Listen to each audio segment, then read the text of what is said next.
갈라디아서 3장 1절로 5절까지입니다. 신약 성경 304페이지입니다.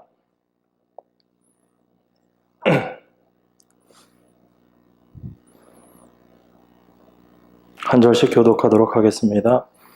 어리석도다 갈라디아 사람들아, 예수 그리스도께서 십자가에 못 박히신 것이 너희 눈앞에 밝히 보이거늘 누가 너희를 꾀더냐.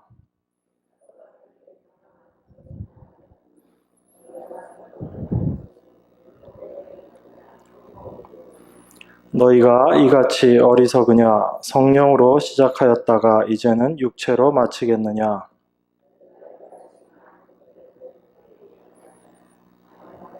함께 읽겠습니다. 너희에게 성령을 주시고 너희 가운데서 능력을 행하시는 이의 일이 율법의 행위에서냐 듣고 믿음에서냐. 네, 계속해서 우리 갈라디아서 말씀 보고 있습니다.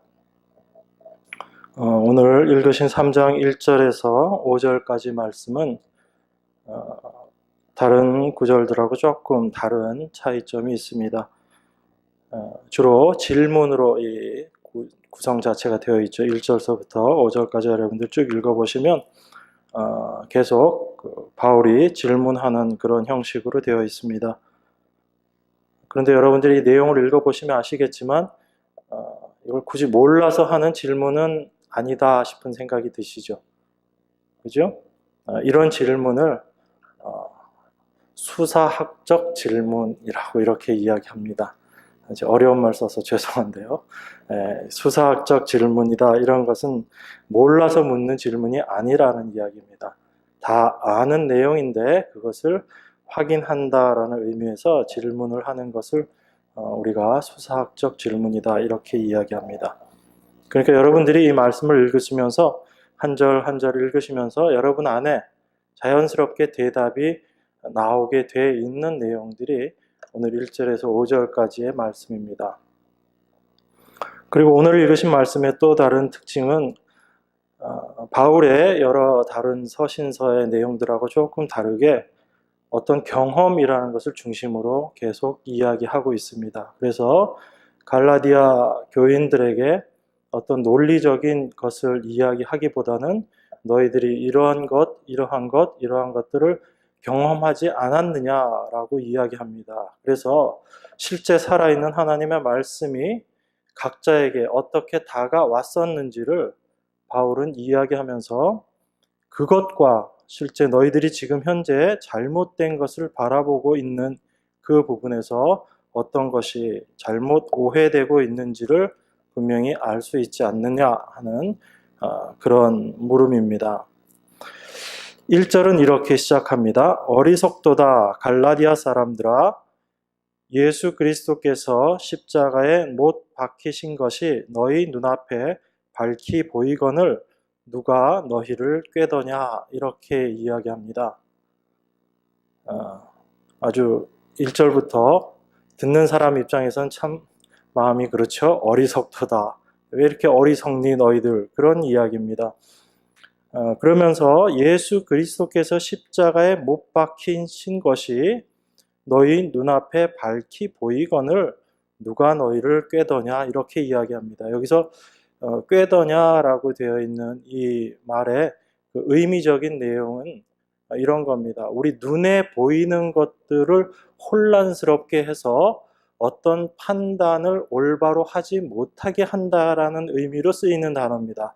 이 꿰다라는 이 단어의 의미가, 그러니까 갈라디아 사람들이 예수 그리스도의 그 십자가, 예수 그리스도께서 십자가에 못 박히신 것을 눈으로 보는 것처럼 그렇게 볼 수 있는 자들이었는데, 그들이 지금 어떠한 현혹되는 것들로 말미암아 그들을 혼란시키는 것들, 그들을 미혹하는 어떠한 것들로 말미암아 그들이 보고 있었던 예수 그리스도의 십자가를 올바로 바라보고 있지 못하다라는 이야기입니다. 그러니까 바울이 지금 1절에서 하는 이야기는 너희들 왜 이렇게 어리석니? 예수 그리스도의 십자가를 너희가 분명히 알고 있고 그 십자가의 의미가 무엇인지 분명 알고 있을 텐데 왜 그런 꾀임에 넘어가서 지금 그렇게 혼란스러워하고 있는가라고 지금 바울이 이야기하고 있는 겁니다. 자, 여러분들 눈에 예수 그리스도의 십자가가 보인다. 이 의미가 어떤 의미입니까? 여러분들 십자가를 바라본다라고 이야기할 때 여러분들은 그 의미를 여러분들은 어떻게 생각하시면서 내가 지금 십자가를 바라보고 있다라고 그렇게 생각하시나요? 여러분들에게 비춰지는 그 십자가라는 것, 그것이 어떤 의미죠? 예수님께서 우리의 죄를 다 사해 주신 것, 그것이 십자가입니다. 그죠?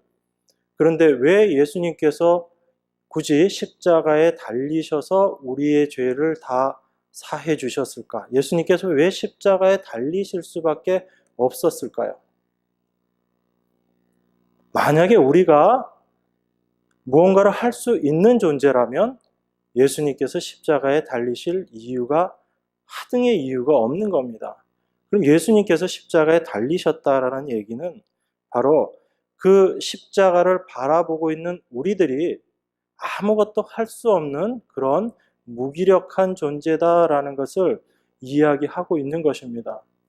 그러니까 갈라디아 교인들이 사도 바울의 복음을 듣고 그들이 바라봤던 십자가는 바로 나는 아무것도 할 수 없는 존재지만 그러한 나를 위해서 예수님께서 십자가에 달려 돌아가심으로 말미암아 모든 것을 다 이루셨다라는 의미에서의 그런 십자가였을 것입니다. 그런데 그들에게 지금 십자가가 올바로 보이지 않는 겁니다. 예수님께서 십자가에서 그 일을 이루어 주셨지만 지금 우리가 율법적인 무언가를 해서 또 우리가 할 수 있는 그런 존재다라는 그런 착각 속에, 그런 오해 속에 갈라디아 교인들이 복음에서 벗어난 모습으로 보이고 있는 것입니다. 그래서 바울이 이야기하는 것입니다. 십자가가 너희 눈에 분명히 보인다면 너희가 분명히 깨달아야 할 것이 있는데 인간은 절대로 그 어떤 선도 행할 능력이 없다라는 것을 그 십자가를 통해서 깨달아야지 된다라는 것입니다. 그래서 여러분들이 잘 아시는 그 예레미야 13장 23절에 보면 구스인이 그 피부를 표범이 그 반점을 변할 수 있느냐 할 수 있을진데 악에 익숙한 너희도 선을 행할 수 있으리라 이렇게 이야기합니다. 흑인이 그 피부 검은 피부를 희게 할 수 있느냐? 표범이 그 반점을 변하게 할 수 있느냐? 만약에 할 수 있다면 너희들도 선을 행할 수 있을 것이다. 이 얘기는 뭐죠? 너희들은 선을 행할 수 없다라는 것을 성경이 공식적으로 이야기하는 것입니다. 바로 십자가를 우리가 바라볼 때 그 십자가를 통해서 우리가 알아야 될 것이 무엇이냐면 바로 우리는 하나님 앞에서 정말 무기력한 존재라는 것을 우리가 깨달아야지 됩니다. 십자가는 우리에게 그것을 말씀해 주고 있습니다. 만약 우리가 무언가를 할 수 있다면 제가 여러 번 말씀드리지만 예수님께서 십자가에 달리실 필요가 없는 거예요. 십자가에 달리시지 않고 우리에게 이렇게 말씀하시면 됩니다. 아무개야, 지금부터 너의 어떤 부분이 잘못되었으니까 그거 너가 고치면 돼. 그거 개선해 나가면 되고 지금 열심히 애쓰고 노력하지 않고 있으니까 좀 더 애쓰고 좀 더 노력하면 지금보다 훨씬 나아진 너가 될 수 있고 너의 죄 문제조차도 너가 이제 죄를 안 짓는 그런 모습으로 할 수 있을 거야 라고 주님께서 말씀만 하시면 되는 겁니다.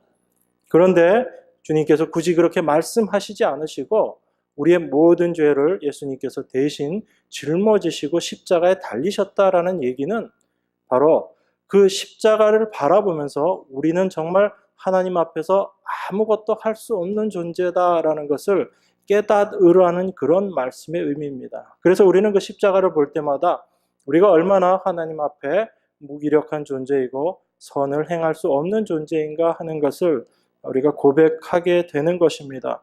그 십자가를 갈라디아 사람들이 올바로 바라보고 있어야지 되는데 그들이 지금 그 십자가를 잘못 바라보고 있다라는 것입니다. 이런 내용과 연결지어서 우리가 신앙생활을 하면서 오해할 수 있는 것 중에 하나가 이런 겁니다. 우리가 신앙이 성장하면 할수록 무언가 더 많은 행함을 만들어 내어야지 된다라고 생각하는 그런 오해입니다. 우리가 처음 십자가를 알았을 때보다 일반적으로 우리가 신앙이 성숙했다, 성장했다라고 생각할 때 우리가 그 성장, 성숙의 표시들을 어떤 것으로 생각하기 쉽냐면 그전보다 더 많은 주의 일을 하고 더 많은 선한 행위들을 내어놓고 그러한 쪽으로 우리들이 생각하기가 쉽습니다. 그런데 그렇지 않습니다. 신앙이 성숙하면 할수록 우리가 어떤 모습이 되어가는 것이냐면 바로 하나님과 그리고 그 하나님 앞에서 내가 어떠한 존재인지를 더욱더 알아가는 것입니다. 그것을 신앙의 성숙이다라고 이야기를 합니다. 이것은 다른 말로 내가 하나님 앞에서 어떠한 존재인지를 더욱더 알아가고 그리고 내가 정말 나를 알아가면 알수록 하나님 앞에서 내가 부족한 자요 죄인임을 더욱더 깨달아 간다라는 것입니다. 그러니까 우리가 성숙하면 할수록 신앙이 성장하면 할수록 뭔가 행위를 더 내어놓는 것이 아니라 내가 하나님 앞에서 어떠한 자인지를 더욱더 알아감으로 말미암아 나를 의지하지 않고 하나님을 더욱더 의지하는 자의 모습으로 바뀌어져 간다라고 볼 때 우리가 그것을 성장이다라고 이야기할 수 있는 것입니다.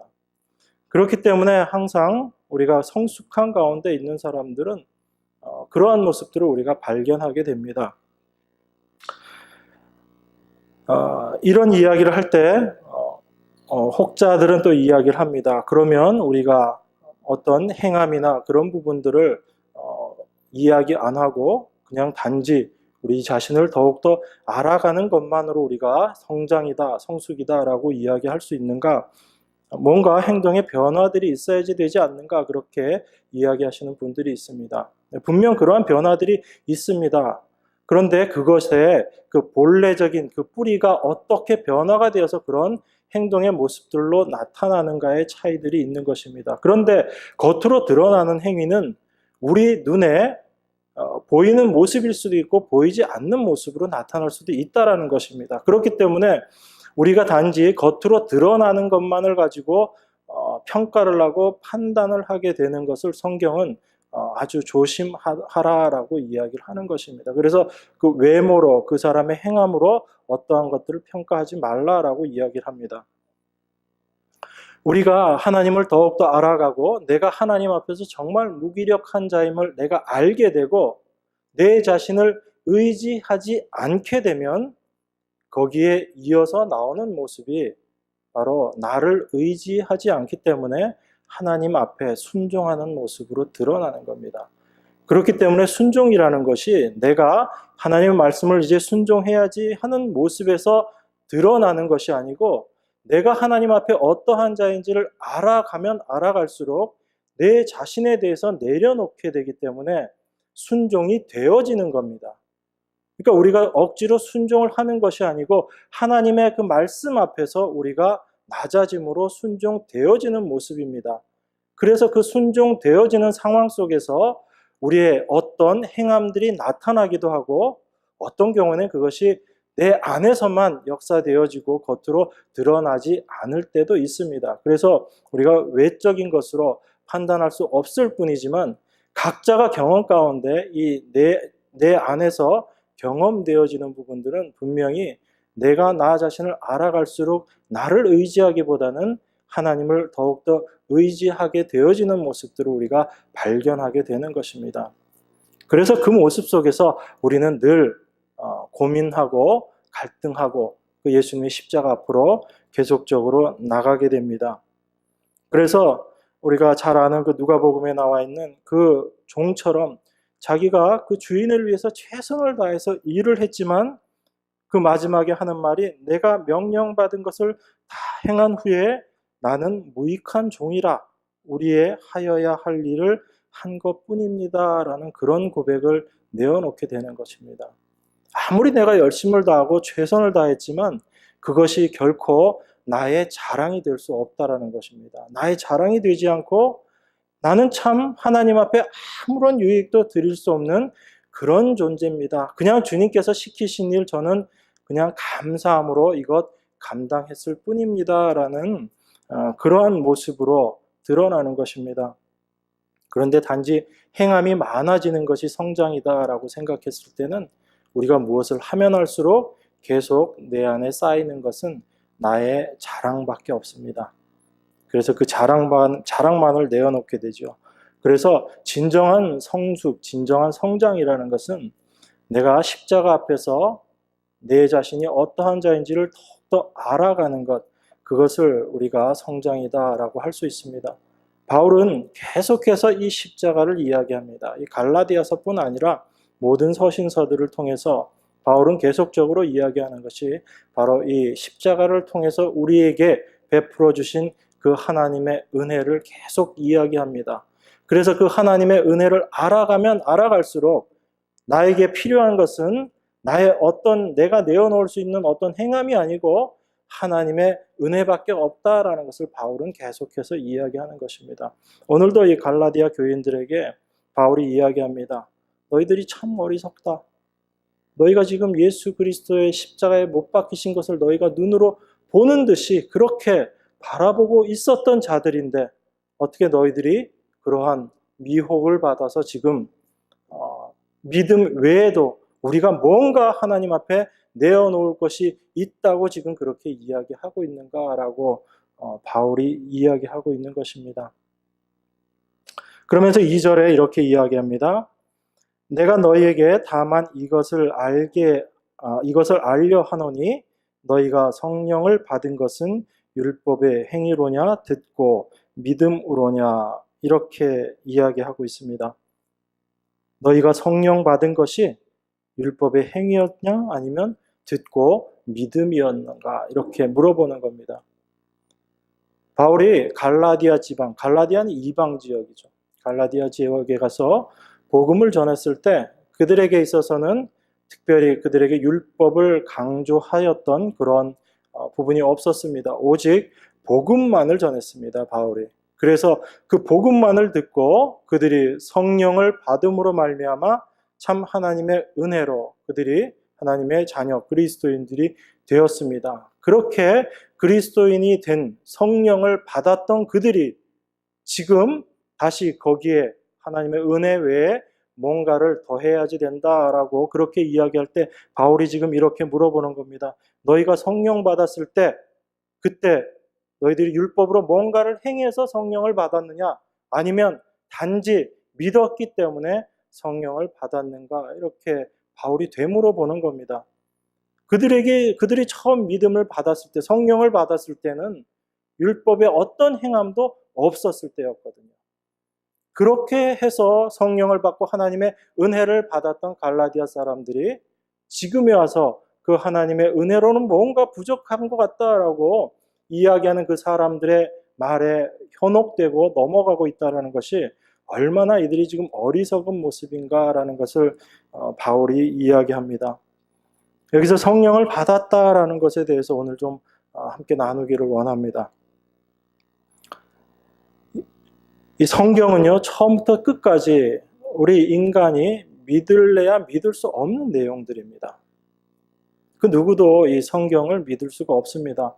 성경 제일 처음 창세기 1장 1절에 보면 태초에 하나님이 천지를 창조하셨다라고 이야기합니다.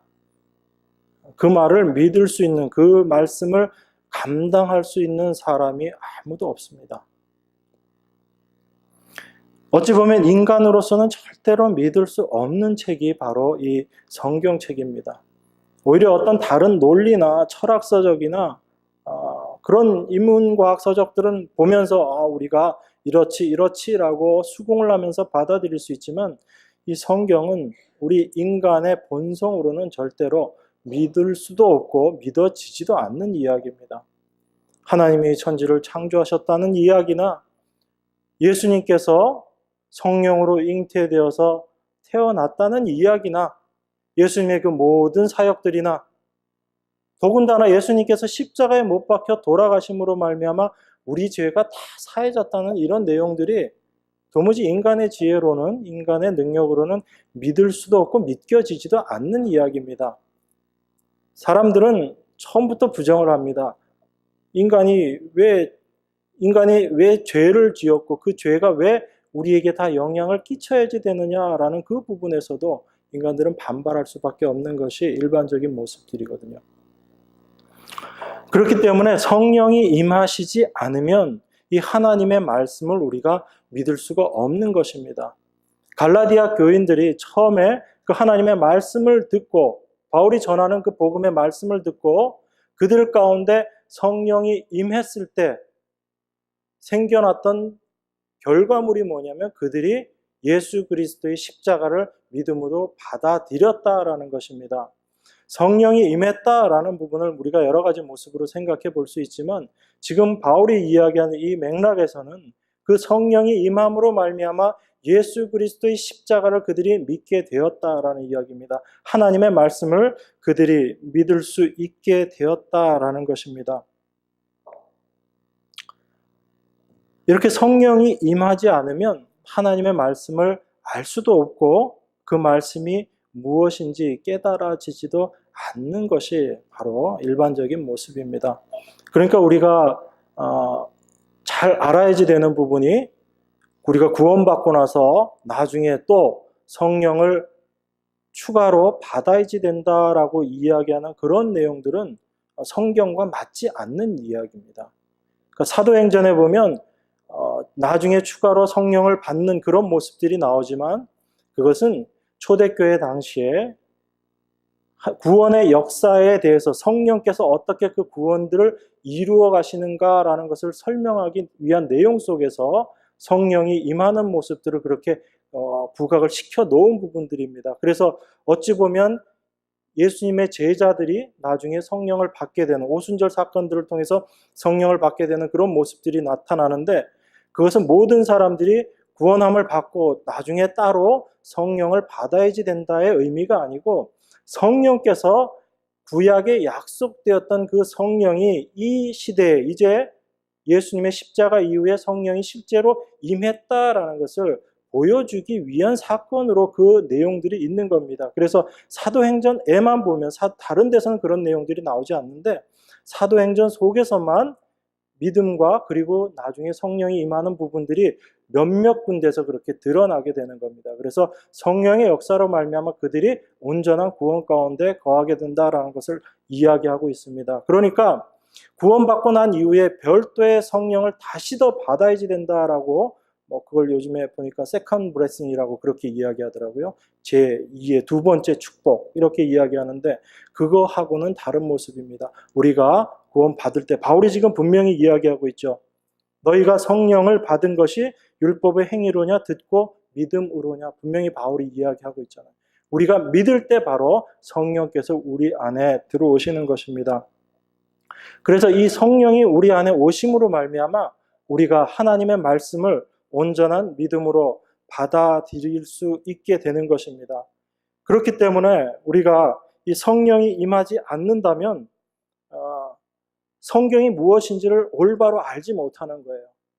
그러니까 성령이 임하시지 않은 자, 참 하나님의 사람이 아닌 자들은 이 성경을 보면 이 성경 말씀이 내가 무엇을 해야지 되고 무엇을 해야지 되고 이런 책으로 읽혀지지만 성령이 내 안에 임하시게 되면 우리가 이 성경을 보면 이 성경이 바로 하나님께서 모든 일들을 만들어 놓으시고 이루어 놓으시고 그리고 하나님의 사람들을 불러내셔서 그 하나님 사람 되게 만드는 책이 성경이구나 하는 것을 알게 된다는 얘기입니다.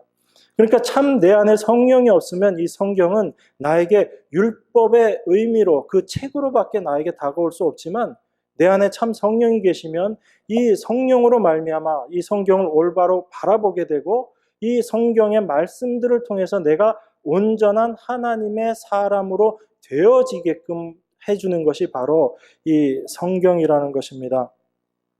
여러분들 이해를 돕기 위해서 제가 더 설명을 드리자면 이런 겁니다.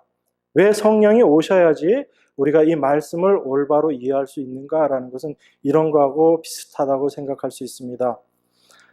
제가 영어를 아주 잘하는 사람은 아니지만 제가 여기서 지금 여러분들에게 영어로 설교를 한다고 한번 생각을 해보십시오. 기분이 좀 나쁘시겠지만 제가 영어로 설교를 하면 여러분들이 알아들을 수 있을까요? 없을까요? 혹시 알아듣는 분들이 계실 수도 있습니다. 몇몇 분은. 그렇지만 어쨌든 여기가 한국이다라고 생각했을 때 제가 영어로 설교를 하면 여러분들은 못 알아듣습니다. 왜 못 알아듣죠? 안 배웠으니까. 배워도 못 알아듣는 경우는 많더라고요. 제 얘기하는 것 같지만. 우리가 못 알아듣는 이유는 뭐죠? 내 안에 영어가 없어서 그래요. 내 안에 영어가 없어서 그렇습니다.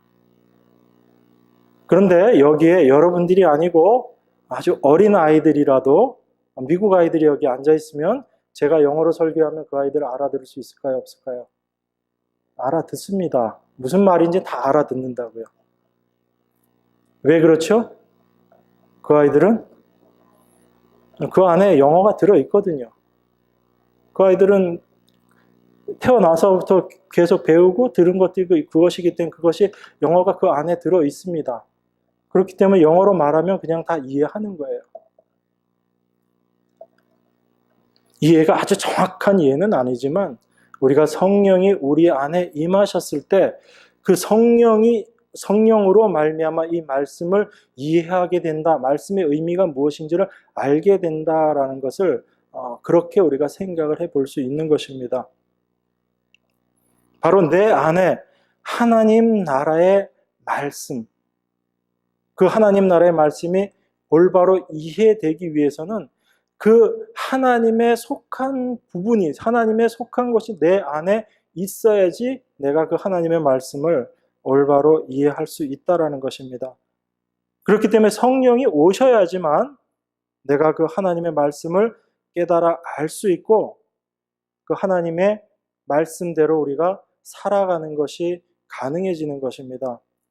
그래서 예수님께서 니고데모에게도 이렇게 말씀하셨잖아요. 니고데모가 밤에 찾아와서 예수님과 여러 가지 이야기들을 나눴지만 예수님께서 그 니고데모에게 이렇게 이야기하십니다.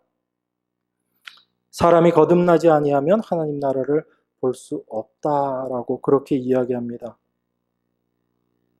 그래서 요한복음 3장 8절에 보니까 바람이 임의로 불매 내가 그 소리를 들어도 어디서 오며 어디로 가는지 알지 못하나니 성령으로 난 사람은 다 이러하니라 라고 이야기하면서 거듭남에 대해서 이야기를 하는 겁니다. 우리가 겉으로 느끼지는 못하지만 그 안에 성령이 있는 사람은 분명히 그것이 구별되어진다라고 지금 니고데모에게 예수님께서 말씀하시는 겁니다. 그렇기 때문에 그 하나님 나라의 사람으로 태어나지 않으면 하나님 나라의 말을 알아듣지 못한다라고 우리가 그렇게 이야기할 수 있는 겁니다. 바로 그 하나님 나라의 사람으로 태어나는 것, 그것을 우리가 성령이 우리에게 임했다라고 이야기하는 것입니다. 그 성령이 우리 안에 오실 때 우리가 참 하나님 나라의 사람, 하나님의 자녀가 되는 것입니다. 이것을 구약에서 어떻게 이야기하고 있는지 구약 몇 군데만 찾아보고 우리가 한번 내용들을 보도록 하겠습니다. 이사야서 6장 8절입니다. 구약 성경 973페이지 이사야서 6장 8절입니다.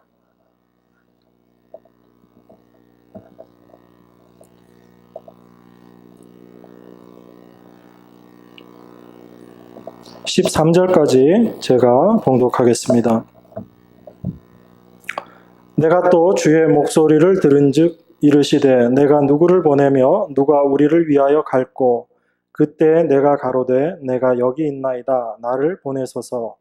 여호와께서 가라사대 가서 이 백성에게 이르기를 너희가 듣기는 들어도 깨닫지 못할 것이요 보기는 보아도 알지 못하리라 하여 이 백성의 마음으로 둔하게 하며 그 귀가 막히고 눈이 감기게 하라. 염려컨대 그들이 눈으로 보고 귀로 듣고 마음으로 깨닫고 다시 돌아와서 고침을 받을까 하노라.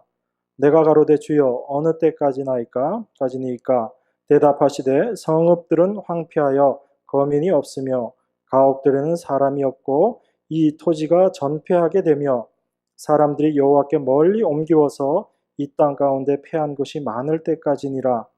그 중에 10분의 1이 오히려 남아있을지라도 이것도 삼키운 바 될 것이나 밤나무, 상수리나무가 배임을 당하여도 그 그루터기는 남아있는 것 같이 거룩한 씨가 이 땅의 그루터기니라. 이렇게 이야기합니다. 여러분, 이사야 6장은 이사야가 성전에서 하나님의 영광을 보고 그가 어떠한 자인지를 깨닫고 그리고 하나님으로 소명을 받아서 그가 하나님의 말씀을 전하게 되는 내용들이 나와 있는 구절입니다. 8절에 보면 이렇게 이야기합니다. 내가 또 주의 목소리를 들은즉 이르시되 내가 누구를 보내며 누가 우리를 위하여 갈꼬. 그때 내가 가로되 내가 여기 있나이다. 나를 보내소서. 이렇게 이야기합니다. 그랬더니 하나님께서 이사야에게 하시는 말씀이 이겁니다. 여호와께서 가라사대 가서 이 백성에게 이르기를 너희가 듣기는 들어도 깨닫지 못할 것이요 보기는 보아도 알지 못하리라 하여 이 백성의 마음으로 둔하게 하며 그 귀가 막히고 눈이 감기게 하라. 이렇게 이야기합니다. 하나님 말씀을 전하겠다고 하는 이사야에게 하나님께서 말씀을 주시는데 너가 가서 하나님 나의 말을 대언해서 전할 것인데 그 사람들이 들어도 듣지 못하고 보아도 알지 못할 것이다 라고 이야기합니다.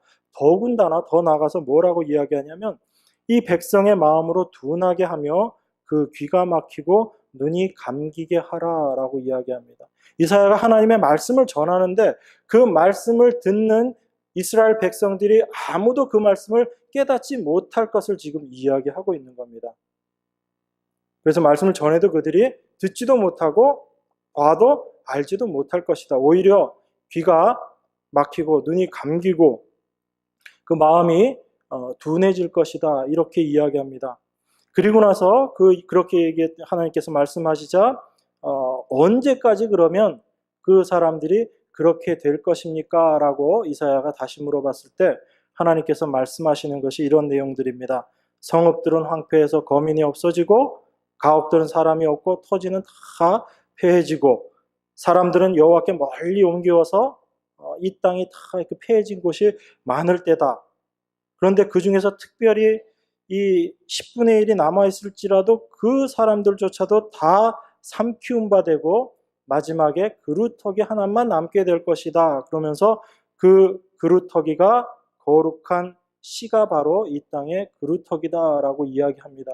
그러니까 이 씨가 올 때까지, 이 씨로 말미암을 때까지는 이스라엘 백성들이 절대로 하나님의 말씀을 올바로 깨닫지 못할 거라는 말씀입니다. 우리 개인에게 있어서도 마찬가지예요. 사실은 이 이스라엘 백성, 이스라엘 나라 전체가 이렇게 황폐한 곳이 되어서 그 나라 자체가 자기 자신을 의지할 것이 아무것도 없어지는 때, 내가 내 자신의 모습이 완전히 황폐해져서 내가 나를 이제 의지하고 붙잡을 것이 하나도 없게 되었을 때, 그때 유일하게 남아있는 그루터기가 하나 있는데 그 그루터기조차도 모든 것들이 다 배임을 받아서 위의 것은 아무것도 없는 상태, 단지 그 그루터기만 남아있을 때, 그 씨만이 남아있을 때 이 씨가 바로 예수 그리스도를 이야기하는 것이거든요.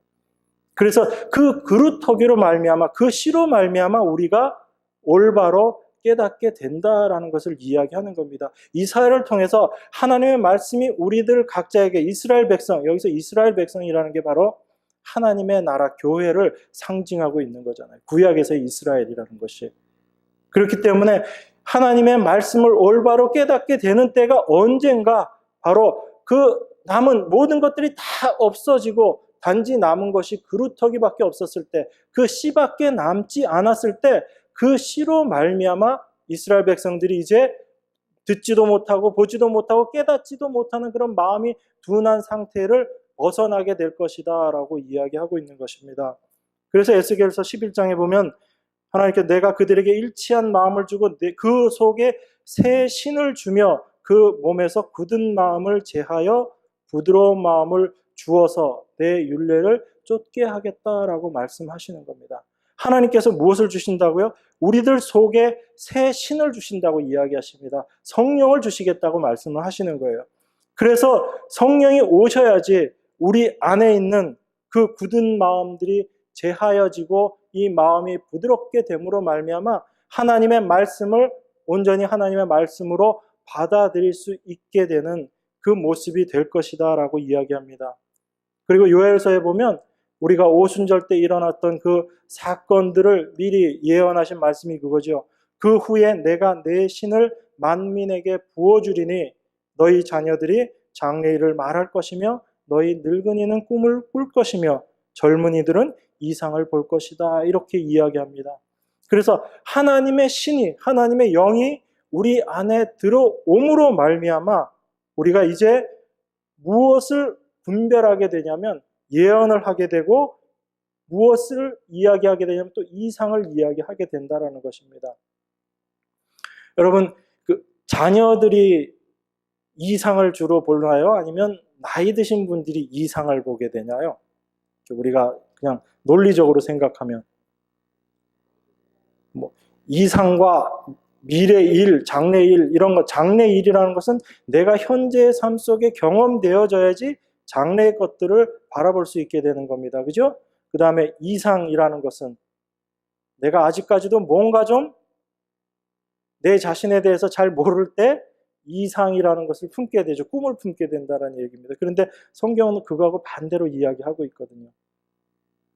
우리의 인간적인 모습으로 이해하고 바라던 그것을 뛰어넘는 성령이 임하시면 참 하나님의, 우리 인간의 지혜로 이해할 수 없었던 하나님의 것, 바로 이상이 무엇인지, 장래 어떠한 일들이 일어날 것인지에 대한 것들을 이 영이 오셔야지 우리로 하여금 알게 하신다라는 것입니다.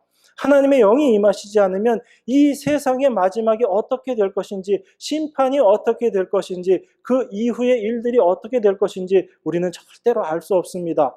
그런데 바로 그 성령으로 말미암아 무엇이 이상인지를 이야기하게 되고 앞으로 되어져야 될 일, 장래 일들을 성령으로 말미암아 우리가 알게 되고 이야기할 수 있게 된다는 이야기입니다.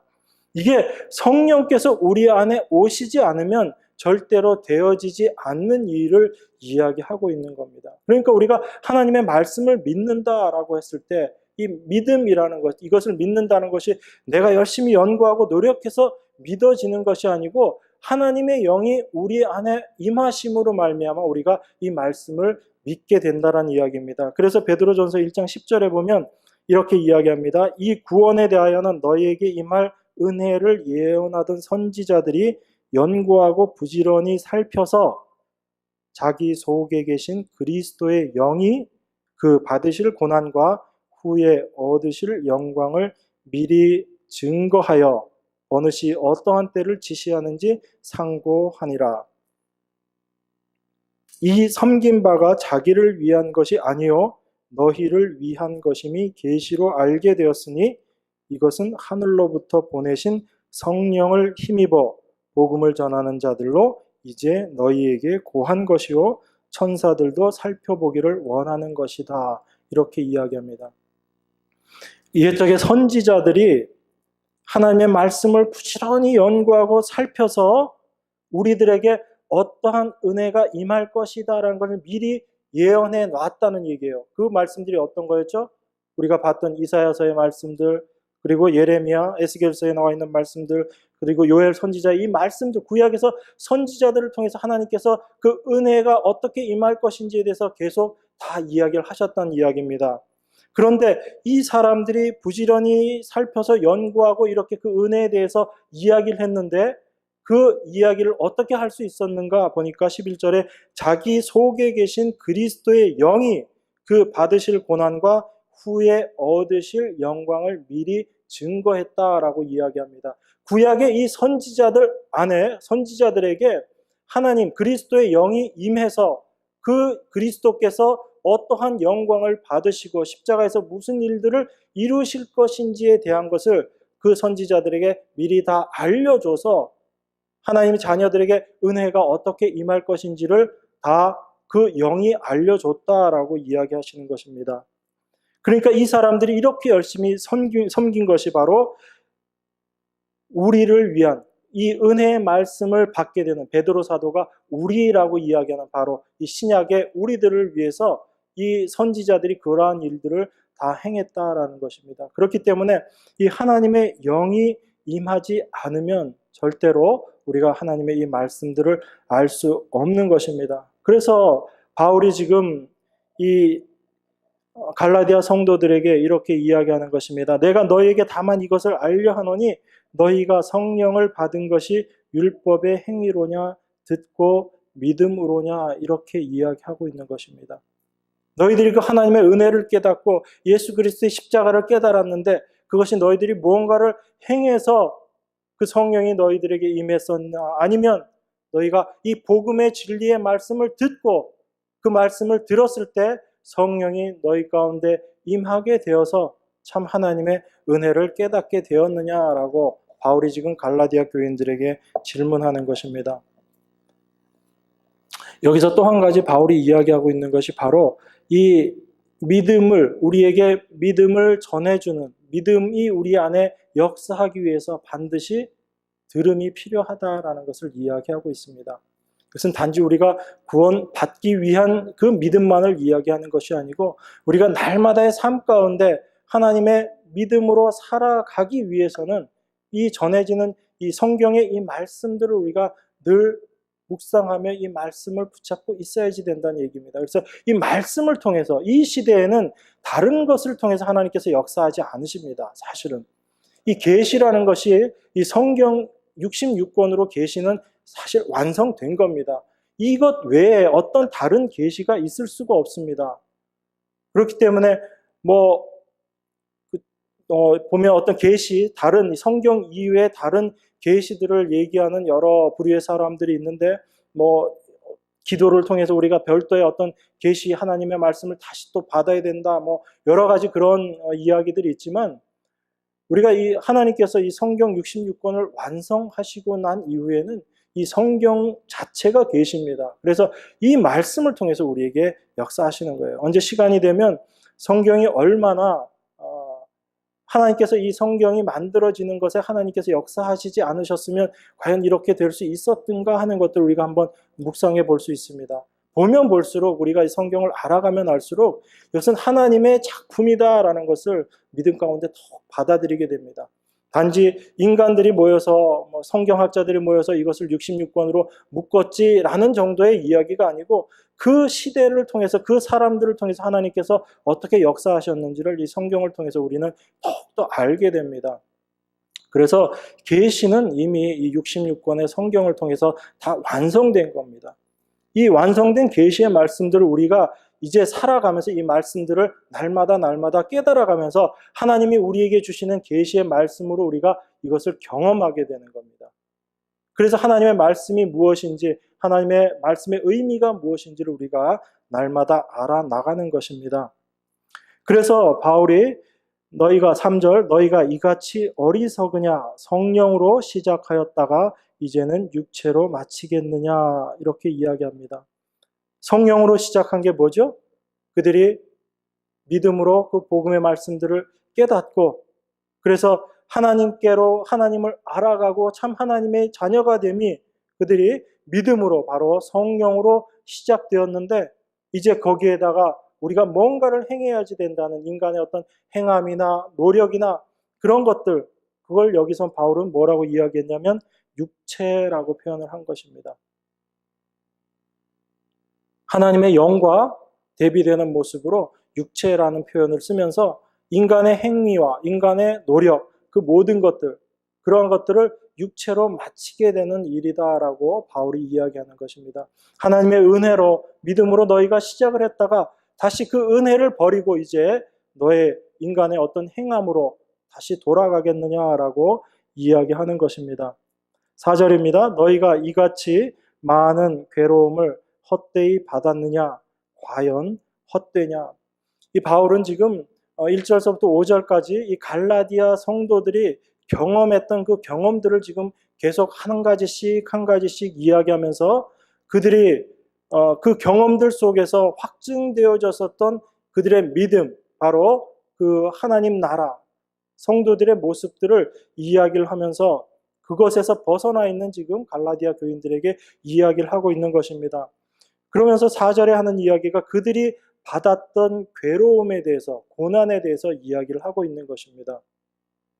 그래서 1절서부터 5절까지 내용은 갈라디아 교인들이 그리스도인이 됨으로 말미암아 경험했던 여러 가지 내용들인데 그것을 하나씩 하나씩 우리가 떼어놓고 보면 우리가 그리스도인으로서 이 세상, 이 땅을 살아가면서 겪게 되는 일들을 다 이야기하고 있는 것입니다. 그래서 1절에서 5절까지의 내용이 단순히 갈라디아 교인들을 책망하기 위한 것이 아니고 그리스도인의 삶의 모습이 그리스도인이 어떻게 그리스도인이 되어서 그 삶의 과정이 어떠하다는 것을 바울이 지금 이 짧은 절이지만 이 절을 통해서 다 이야기하고 있는 겁니다. 갈라디아 교인들의 그들이 겪었던 삶의 경험을 이야기하면서 그래서 바울이 지금 이야기합니다. 너희가 4절 너희가 이같이 많은 괴로움을 헛되이 받았느냐? 과연 헛되냐라고 이야기합니다. 여러분들이 잘 아시는 사도행전에 보시면 이 바울이 특별히 이 갈라디아 지역에서 당했던 환난들을 여러분들이 14장 같은 데 보면 잘 볼 수 있습니다.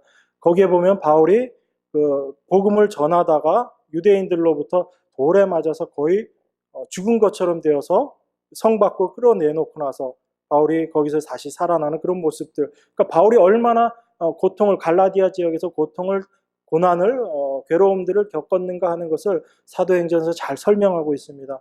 근데 여러분 한번 생각해 보십시오. 바울이 갈라디아 지역에 가서 복음을 전했어요. 그래서 그 지역에서 바울의 말을 믿는 자들과 믿지 않는 자들로 나누어졌습니다. 그래서 바울의 말을 믿지 않는 자들이 바울을 핍박하고 그에게 돌을 던지며 바울에게 많은 괴로움을 줬었거든요. 그런 괴로움을 받고 바울이 그 갈라디아 지방을 벗어납니다. 그러면 우리는 바울이 이제 그 고통 속에서 벗어났구나만 생각을 하는데 바울은 그 고통에서 벗어났지만 그 갈라디아 지역에서 벗어났지만 여전히 갈라디아 지역에 남아있는 사람들이 있어요. 그 사람들이 누구죠?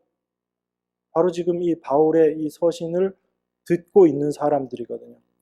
바울은 그런 고통을 당하고 환난을 당하고 그 갈라디아 지역을 벗어났지만 그 바울의 복음을 듣고 그 바울의 말이 참 하나님의 말씀임을 성령의 임하심으로 말미암아 깨닫게 되어서 그리스도인이 된 사람들은 여전히 그 갈라디아 지역에 남아 있었거든요. 그러면 그들에게는 바울이 겪었던 그런 고난과 환난과 괴로움들이 바울은 떠나갔지만 그 남아있는 사람들에겐 그 고난, 괴로움들이 임했을까요? 임하지 않았을까요? 당연히 그들에게 임했다라는 겁니다. 바울이 지금 그걸 이야기하고 있는 거예요. 내가 너희들과 함께 있을 때 여러 가지 이적들을 행해서 하나님의 능력을 보게 했지만 내가 거기서도 많은 괴로움을 당해서 거기서 빠져나왔는데 너희들은 거기 남아있으면서 여전히 괴로움, 고통, 고난 가운데 있지 않았느냐라고 이야기를 합니다. 그래서 그런 고통들, 그런 괴로움들을 다 겪었었는데 지금에 와서 너희가 그 복음 때문에 그런 고통들을 겪었었는데 그 복음을 지금 그렇게 변질시켜서 이야기한다면 너희들이 받았던 그런 고난들이, 그 괴로움들이 과연 정말 이제 헛된 것처럼 그렇게 되어버리는 게 아니냐 이렇게 이야기하는 것입니다. 그리스도인들이 이 세상을 살아가면서 고난을 겪는다는 것은요, 선택이 아니고 필연일 수밖에 없습니다. 그리스도인의 삶 가운데 고난이 없다라는 것은 말이 되지 않는 이야기예요. 왜 그러냐면 그리스도인이라는 사람들은 내 자신을 의지하지 않고 나를 포기하고 예수 그리스도 하나님을 믿는 사람들입니다. 하나님의 십자가만을 믿는 사람들이에요. 그런데 이 세상이라는 건 어때요? 자기 자신을 믿고 자기 자신을 의지하고 자기의 능력을 키워나가지 않으면 살 수 없는 것이 세상이라는 것입니다. 그런데 그리스도인들은 자기 자신에 대한 그것을 내려놓고 내가 비록 어려움을 당한다 하더라도 그 하나님만 바라보며 살겠다라고 하나님의 영으로 말미암아 그런 삶을 살아가는 사람들이 그리스도인들입니다. 참된 그리스도인은요, 이 세상을 살아가면서 환난 가운데 들어갈 수밖에 없다라는 거예요. 그래서 베드로 사도가 고난과 환난과 어려움에 대해서 이야기를 그렇게 해놓은 겁니다. 하나님의 평안에 대해서 이야기하면서 베드로 사도가 바로 이어서 고난과 환난에 대해서 이야기하잖아요. 너희가 평안할지어다라고 이야기해놓고 그리고 나서 고난에 대해서 이야기한다고요. 그러면 베드로 사도가 거짓말하는 건가요? 너희들 평안할지어다 하나님의 은혜로 그 풍성한 은혜로 말미암아 평안해야지 된다라고 이야기하면서 이제 고난이 올 건데 이 고난을 어떻게 견딜 건가 그 이야기를 한다는 것이 모순되는 이야기처럼 들리잖아요. 그런데 그리스도인에게서는 이 고난 속에서 임하시는 그 하나님을 경험하게 될 때 그 안에서 참된 평안이 무엇인지를 깨닫게 되기 때문에 베드로 사도가 그렇게 이야기를 한 겁니다. 그러니까 이 세상을 살아가는 그리스도인들은 세상과 전혀 다른 원리 원칙을 가지고 살아갈 수밖에 없잖아요. 세상에서는 힘이 제일입니다. 그래서 그 힘이라는 것을 모으기 위해서, 힘이라는 것을 갖기 위해서 자기의 실력을 키워나가고, 그리고 지금 이 세상에 제일 큰 힘이 뭐예요? 경제력이잖아요. 그래서 그걸 위해서 자기의 삶을, 인생을 다 걸고 그렇게 살아가는 것이 이 세상인데 그리스도인들은 그것을 힘으로 여기지 않는다라고 얘기하지 않습니까? 그렇게 해서 이 세상과 다른 원리를 가지고, 원칙을 가지고 이 세상을 살아가야지 되는데 그것이 과연 쉽고 평안한 삶이 될 수 있겠는가 하는 거죠. 그럴 수 없다라는 것입니다. 그렇기 때문에 그리스도인의 삶에 필연적으로 찾아오는 것이 고난일 수밖에 없다라는 것입니다. 그래서 우리가 어떤 시험을 받고 고난을 당하면 슬퍼하라 하지 않고 뭐라고 얘기해요? 기뻐하라라고 이야기하는 거예요. 왜요? 내가 그리스도인 맞구나. 내가 참 하나님 자녀 맞구나라는 것을 확증시켜 주는 것이 바로 그 고난이라는 이야기입니다. 그래서 우리 삶 가운데 그러한 것이 없다면 오히려 내가 정말 하나님의 자녀가 맞는지, 내가 버려진 자가 아닌지 스스로 시험하라고 성경이 이야기하고 있는 거예요. 왜냐하면 그리스도인은 이 세상을 살아가면서 그런 고난이 당연히 찾아올 수밖에 없기 때문에 그것을 하나님 예수님께서 그것을 아시고 당신의 제자들에게 그렇게 말씀하신 것입니다. 내가 핍박당했으니까 너희들도 당연히 핍박당할 텐데 그건 너희들이 싫어서 그런 게 아니고 바로 이 세상이 나를 싫어하기 때문에, 예수님 당신을 이 세상은 싫어하기 때문에 너희도 나와 똑같은 고난과 핍박을 받을 것이다 라고 예수님께서 말씀하시는 겁니다. 이러한 세상을 살아가야지 되는 것이 바로 우리 그리스도인들입니다. 그래서 성령이 우리와 함께, 우리 안에서 함께 하시지 않으면 우리가 이 세상을 넉넉히 이겨낼 수가 없다라는 것입니다. 내 힘으로 이 세상을 이겨낼 수가 없기 때문에 성령께서 우리 안에서 그 일들을 감당하신다는 겁니다. 그래서 바울이 4절에 너희가 이같이 많은 괴로움을 헛되이 받았느냐라고 물어보는 겁니다. 그리스도인으로서 그 복음대로 살기 위해서 그 복음을 받은 모습으로 살아가면서 너희들이 그런 고난과 어려움과 괴로움을 겪었는데 지금 그 복음을 너희들이 포기한다면 너희가 받은 그 괴로움, 그 고난들이 다 헛게 되는 게 아니냐라고 이야기하는 겁니다. 그럴 수 없다라는 이야기입니다. 헛것이 될 수 없다라는 것을 지금 바울이 이야기하는 것입니다. 우리들의 삶 가운데 그런 고난이 있었는데 그 고난은 당연히 그리스도인에서 겪어야 될 것인데 이제 와서 그 모든 것들을 겪어왔었던 우리가 지금 그 유대주의자들로부터 받는 그 고난을 피하기 위해서 내가 다시 그 복음을 포기해버리는 그런 모습이 되어진다면, 하나님의 은혜로 말미암은 그 믿음을 우리가 포기해버린다면 얼마나 말도 안 되는 이야기냐라고 바울이 지금 말하고 있는 겁니다. 절대로 그럴 수 없다라는 이야기죠. 그래서 5절에서 다시 반복을 하는 겁니다. 너희에게 성령을 주시고 너희 가운데서 능력을 행하시는 이의 일이 율법의 행위에서냐 듣고 믿음에서냐라고 다시 바울이 이야기하는 것입니다.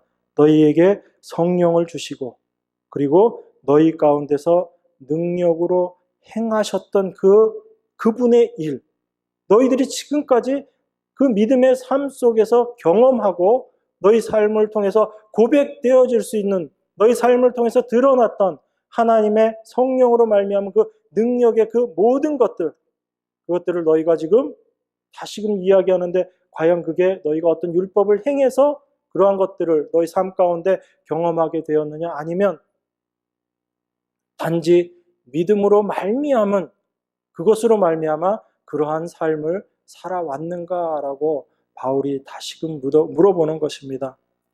그것이 이 갈라디아서를 통해서 바울이 우리에게 지금 이 시대를 살아가고 있는 우리들에게 말씀하고 싶은 것입니다. 단지 어떤 역사적인 사건 속에서 갈라디아 교인들이 율법주의에 빠졌던 것을 이야기하는 것이 아니고 바로 그리스도인의 삶의 모습이 이러하기 때문에 이러한 삶을 살아가는 우리들이 늘 그 믿음 안에 거해야지 된다라는 것을 바울이 강조하고 있는 것입니다.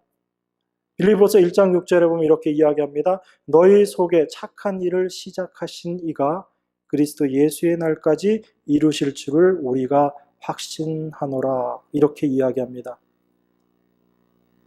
하나님께서 성령으로 말미암아 우리 안에 당신의 일을 시작하셨습니다.